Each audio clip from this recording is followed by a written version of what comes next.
Good evening, everybody. Welcome to this Halloween edition of the Policy Committee. As usual, the meeting will be recorded and broadcast live via the internet, and we don't have any public speakers this evening, so we don't need to go through that rigmarole. Do I have any declarations of interest? Wonderful. It takes us on to item 3, minutes of the last meeting. Anything on those? Great. Can I assign them as a correct record then? Read. Wonderful. On then to item 4, petitions and questions. No petitions, but we do have 2 councillor questions this evening. So the first is Councillor White to the lead councillor for Environmental Services and Community Safety. Councillor White. Thank you, Chair. This is on tackling fly tipping with the free bulky waste collection service. Green councillors have long campaigned for action to tackle fly tipping in Reading. We were pleased to see the introduction of a free bulky waste collection service. Please can the lead councillor update me on how the new free bulky waste collection service has been going, what has been going well and what challenges have there been? Thank you, Councillor White. Councillor Rowland. Thank you, Chair, and I thank Councillor White for his question, an exact repeat of his question in July. I will not prolong this response by repeating points raised then, but instead concentrate on advising you of where we are since you last asked the question. By way of setting quick context, however, the provision of free bulky waste collection service commenced collections on the 6th of June 2022, and we are now just 5 months into the program. However, we are at the point where the accumulated knowledge of how the service is going begins to yield us the information that can enable us to tailor and improve the service to meet its goals, action that is now being undertaken by the teams. There are 80 free collection slots a week. 4 slots daily are allocated to be called in to the booking center for those with digital exclusion needs. The other 12 daily slots are bookable online. We are pleased to report that the online booking system continues to work well with the collections being completed daily. Recently, there was a reported difficulty of completing bookings with the online system, which appeared to affect a small number of Apple devices. This has been reported to the digital team. We're in the process of testing a solution to resolve that issue. The bulky waste service performance statistics from the commencement of collection dates on the 6th of June to the 21st of October are as follows. Free bulky collections, 1620 free collection bookings received up until the 21st of October. That includes bookings for future dates. Of those, 1508 free collection bookings received, 1407 free collections completed, 101 free collections canceled. Of the 1,407 free collections completed, only 167 were phone call center bookings for the digitally excluded. That's approximately 12%. Indeed, the non-digital slots are presently being underutilized, and we are working with the contact center to both understand prospective demand in greater depth and to ensure that the process is as simple and clear as possible. Booking system. From the launch of the online booking and website for free bulky waste collections after an initial surge in users, the website traffic has stabilized. The graph shows the page reviews from the bulky waste service for the period from the 23rd of May to the 10th of October. The high level of views in June was at that point of the initial service promotions release. The zero result at the end of the graph shows that last week in October, yet to be confirmed at the time of writing. It is estimated that this line of views will continue on at a manageable level. You see the graph in front of you there. Whilst the scheme was designed to reduce fly tipping across the town, it was additionally put in place to ensure that all residents can benefit from the program's offerings by addressing residents that do not have a vehicle to access the RE3 site, residents that are digitally excluded, and the reduction of single car journeys to the tip, answering our climate emergency goals by improving air quality. To enable the council to drive the program forward to wholly achieve its goals, mapping exercises are being undertaken to compare areas of uptake with fly tipping numbers, and further information is being collated to note the items being removed to determine the overall effect on reducing fly tipping. This early analysis has made us aware of the need to do more specific promotions in certain areas to ensure the goals of the service are met. This is being monitored weekly, and where necessary, the promoting of the scheme into specific areas where there is digital exclusion or low car ownership may be indeed tailored.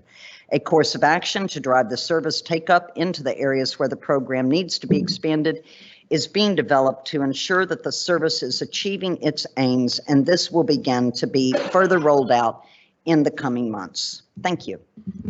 Thank you, Councillor Rowland. Councillor White, did you have a supplementary question?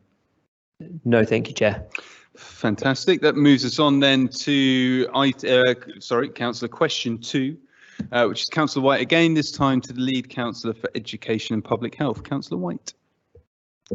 Thank you, Chair. This is on supporting our schools through the education crisis. Reports in the national press that 9 out of 10 schools will have run out of money by next year have worried many residents. Can the lead councillor for education tell us what steps the council is taking to ensure that this does not happen and that our schools and our children's education are financially secure? Thank you. Councillor McEwen. Thank you, Chair. I thank Councillor White for his question. Finances nationally are under tremendous pressure. Schools are not exempt from this crisis, as all state-funded schools are financed via a national funding formula, which is only increasing nationally by 1.9% for 2023 and 24. The impact of current inflation rates of 10.1% and the impending decision on teachers' pay that will be a minimum of 5% for 2022 to 2023, with the likely agreement of NJC pay scales that consist of teaching assistants getting a minimum of 10.5%, means the situation is looking increasingly challenging both nationally and locally. As reported to Reading Schools Forum at its meeting on the 13th of October 2022, of Reading's 34 community schools, 13 are currently showing a worsening budget position with 2 new relatively small deficits. Reading Borough Council work closely with Brighter Futures for Children to provide a range of support for our maintained schools. Officers are in regular contact with every maintained school to ensure that our schools are effective, including regarding financial management and support. The following actions are being undertaken to support our local schools. Reading Borough Council manage an energy contract which is available to and used by many Reading schools. The Council has secured, through renegotiation of the contract price for the current year, 2022 to 2023, costs below the government's own maximum threshold of utility bills. Brighter Futures Finance Schools Support School Services provides a telephone advice and support training, termly conference meetings and guidance notes that include benchmarking practices for school leaders and school business managers. Reading Borough Council and Brighter Futures for Children have worked with the Department of Education to implement schools resource management advisor programmes to help schools that are at risk of going into deficit. These programmes have been successful over the past year in identifying best practice and recommendations for schools to follow to deliver financial value. These programmes have helped the majority of participating schools into an in-year surplus position.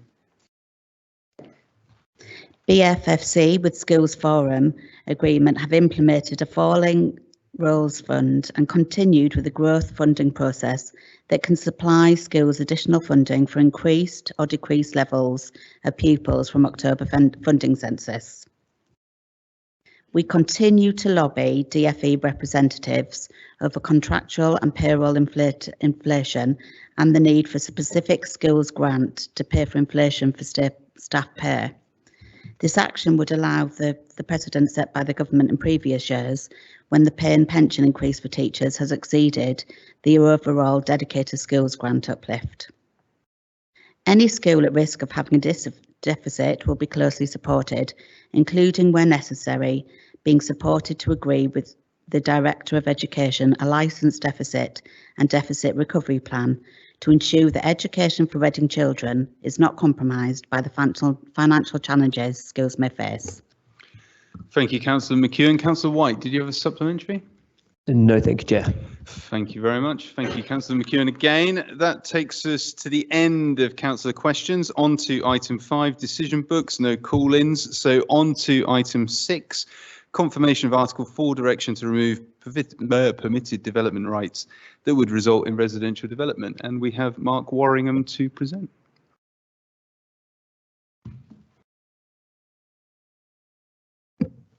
Thank you, Chair. The report deals with a legal direction known as an Article 4 direction, which was initially discussed by Policy Committee in September 2021. A committee decided to make a direction to take away certain rights that landowners and developers have to make alterations to their properties that would result in new residential dwellings, with the direction covering a variety of areas including the town centre, smaller district and local centres, employment areas and other primarily commercial areas. Once a direction is made and a consultation on it carried out, the next stage under the regulations is to confirm the direction. Without confirmation, the direction cannot come into force. The decision whether or not to confirm the direction needs to take into account the results of consultation on it. This consultation was carried out during November and December 2021, and the results are summarised in Appendix 2 of the report. Confirming the direction will enable it to come into force as originally planned on the 15th of November. However, it's worth being aware that we're in a slightly unusual situation with this direction. The Secretary of State has powers to modify or cancel any such direction and has made clear that such powers are particularly likely to be used where a direction seeks to take away rights to convert to residential, as ours does. We've been liaising with government officials since earlier this year, and they've made clear they were not convinced that the evidence we submitted justified the extent of the direction and that they therefore consider the area covered should be reduced. So we continue to discuss this matter with officials and have provided revised evidence and discussed possible reductions in the direction area. However, with the date of coming into force approaching, the advice has been to get on with confirming the direction we've already made, and then it will be up to the Secretary of State to use his powers to modify the direction, hopefully in line with discussions with the Council. It's therefore quite likely that the direction recommended to be confirmed tonight may only be in place for a reasonably short period of time before it's modified by the Secretary of State. However, the benefit of confirming at this point is that it'll keep the direction high on the government's agenda, as without confirming there's a chance it will simply sit on the back burner while the new Secretary of State deals with other priorities. So the recommendation is therefore to agree the responses to the consultation responses and to confirm the direction for it to come into force on the 15th of November. It will then be in the hands of the Secretary of State to take steps to modify or, worst case scenario, to cancel the direction. Thank you, Chair. Thank you, Mr. Warringham. I had Councillor Lang.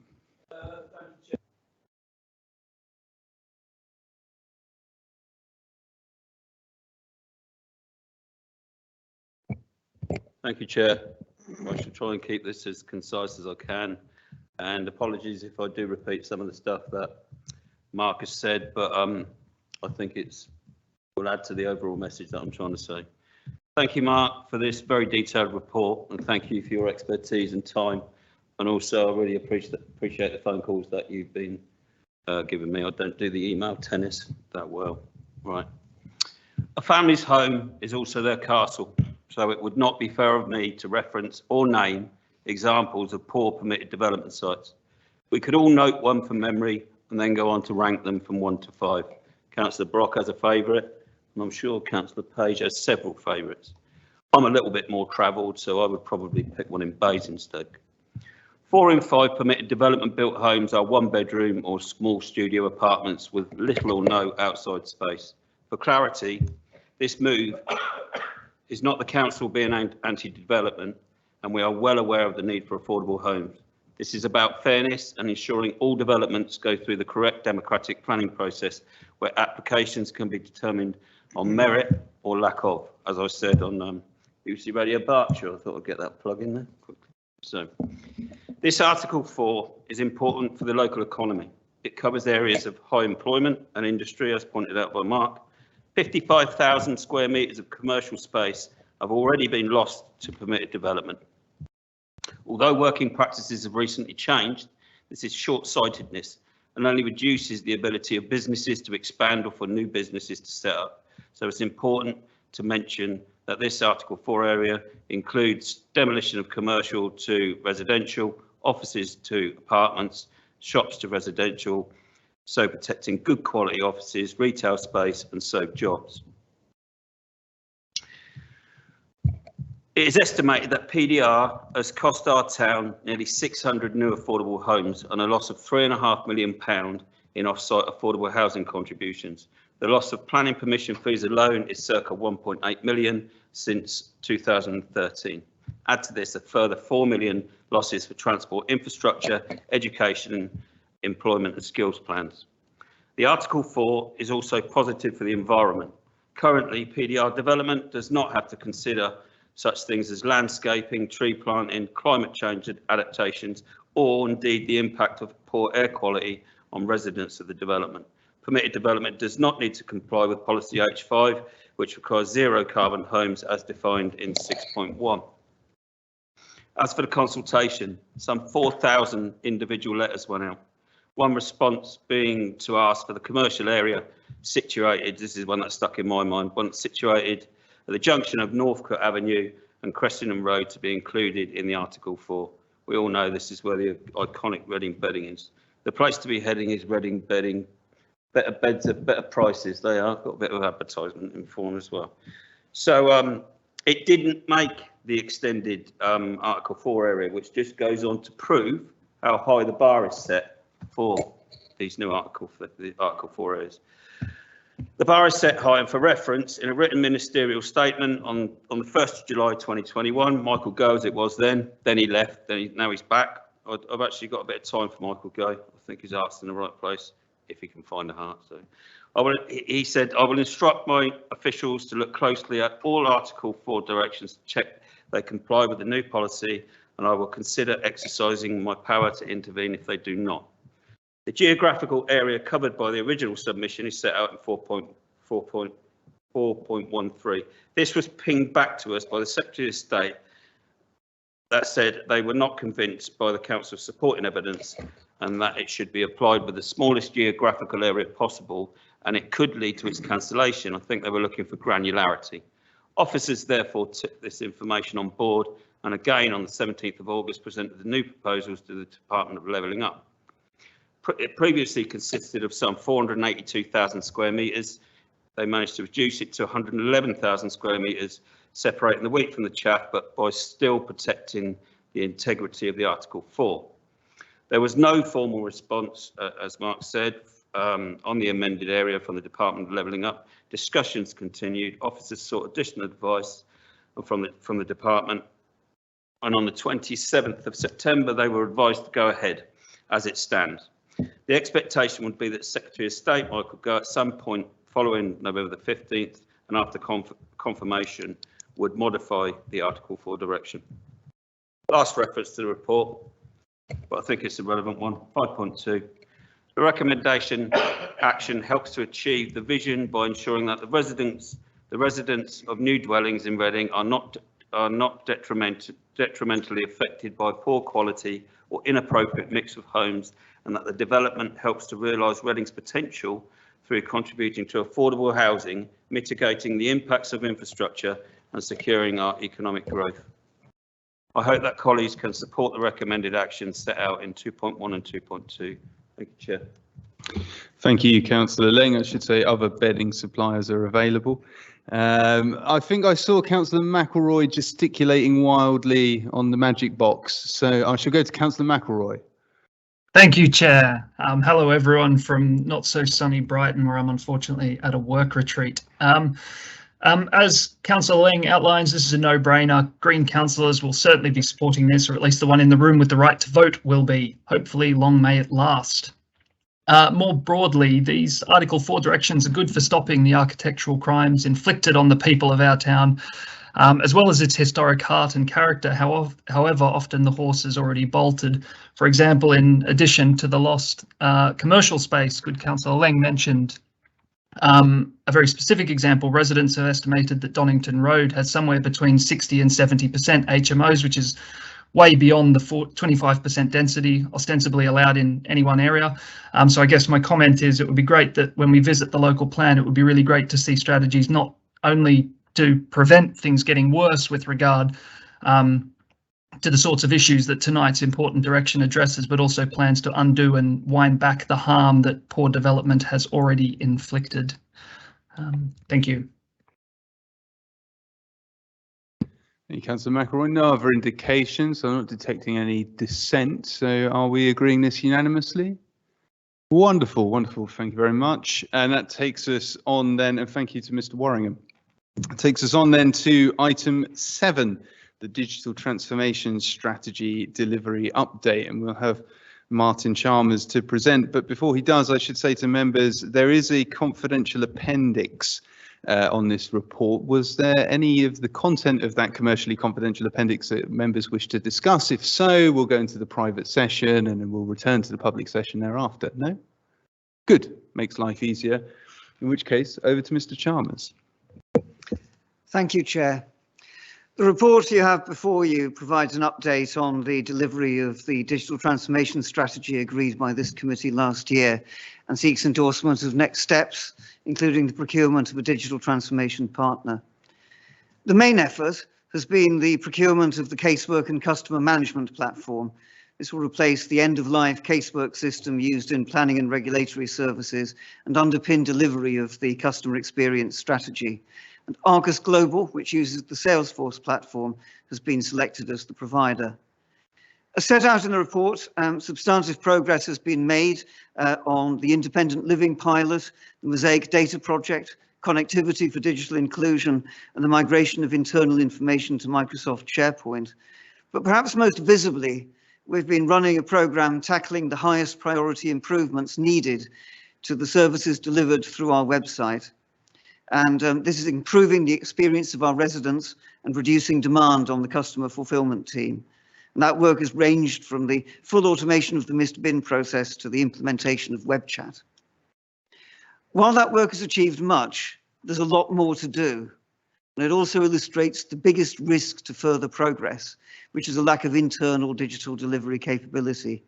And for that web work, we relied on our digital strategy advisors, TPX Impact, but we're at the end of the contract period for that organisation, and other sources of staffing pose risk. So while we're seeking to build internal capability, external professional support is needed to maintain delivery momentum. Therefore, we're asking for delegated authority to award a framework agreement with a digital transformation partner. This will allow us to call off delivery capability when needed. We would procure this using a Crown Commercial Services framework. The paper refers to the Digital Specialists and Programmes framework, but we're also looking at Management Consultancy Framework 3 as an option. Likely work for that partner includes helping us to rationalise our line of business systems, particularly given the investment that we're making in that casework and customer management platform. Continuation of the overhaul of our digital presence and online services, including process automation, and potentially new digital services focused on adult social care and on housing and communities. There are 2 key points to note about the proposed procurement. Firstly, while the contract will have a defined maximum possible value, that value is not being committed. Instead, work would be commissioned as individual work packages, each with its own business case, demonstrating value for money and affordability. And secondly, digital transformation is planned to be funded from existing budgets, and therefore no additional funding is being sought as part of this proposal. Thank you, Chair. Thank you, Mr. Chalmers. Councillor Terry. Thank you, Chair. I don't really have anything to add to the report at this stage. I'll be happy to see if there's any questions. Any questions, queries, comments? No? Okay. Wonderful. Well, I detect the sense that we'll be agreeing this unanimously, correct? Wonderful. Brilliant. Nice and short agenda, exactly as it should be for policy committee, doing the stuff that allows the other committees to get on with the exciting stuff. Nobody came in costume, apart from Councillor Page, who's here as a 1980s video exercise kind of background dancer. But that's all from us. Thank you and have a good evening.